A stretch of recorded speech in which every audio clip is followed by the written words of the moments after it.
It's just a lost feeling. It's like you're just out there lost. Lost, frustrated. They made some mistakes. Angry. There's holes every place. Over the past year, I've seen Carolyn Jolly's range of emotions up close. They've got wires going everywhere. As we visited her home in Columbus again and again. I just want to come home. The rooms look worse down here than they did. I don't think they're ever going to get my house done. Jolly's house caught fire more than 2 years ago. She hired Global Restoration, also known as Global Builders, and paid them all of her insurance money, more than $150,000. Hi, Tom. Hi. Owner Tom Brown told me over and over he would get the work done. We're moving along. This was in March. Probably, I would say 3 weeks. 5 months later, Our hope is that next weekend she's able to be in there.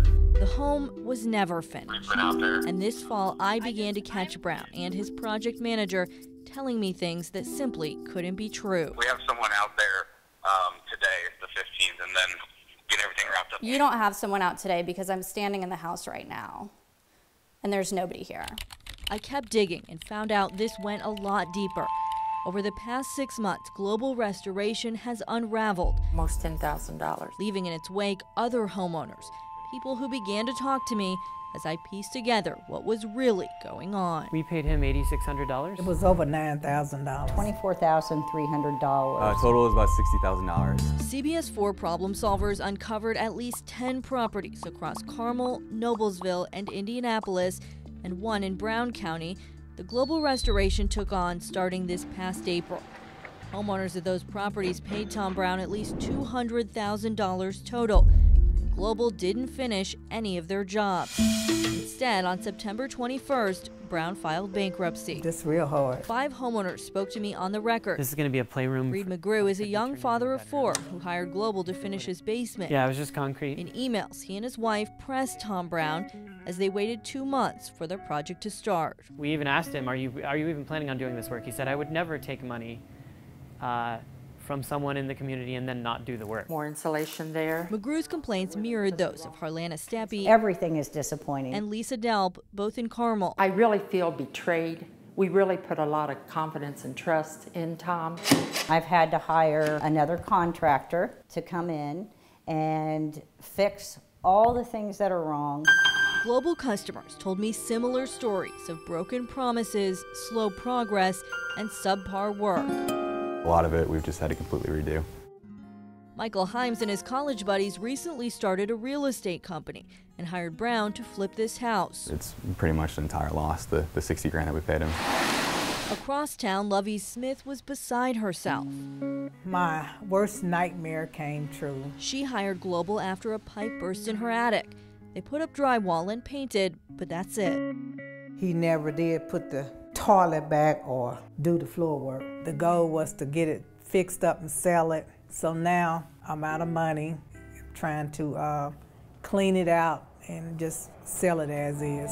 What all of these customers didn't know was that Tom Brown was deeply in debt. According to this bankruptcy paperwork, Brown owes nearly $1 million to banks, law firms, small businesses, and business partners. And this wasn't Brown's first bankruptcy.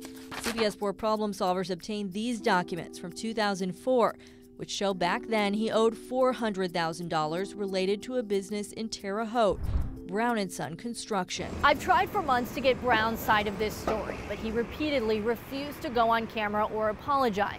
Instead, he tried to get me to meet with him off the record. Eventually, he agreed to send me a statement, but that statement never arrived. Bankruptcy experts tell me it's unlikely homeowners will get their money back, especially since some work was done on all of their homes. For people like Delp, who have been through months of stress, that's hard to accept. Everybody can make a mistake in their life. But this is more than that. This man needs to be held accountable.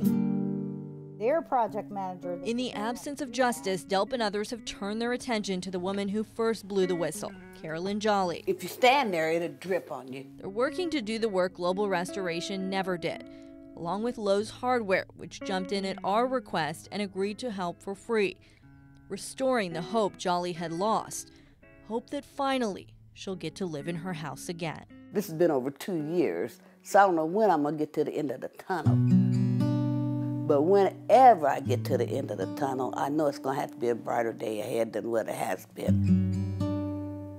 Last week at Brown's first bankruptcy hearing, he told a trustee that when he bought Global Builders a year ago, he inherited around $250,000 in debt he didn't know about. Now, he's listed his debt to all of those homeowners you met there as $0.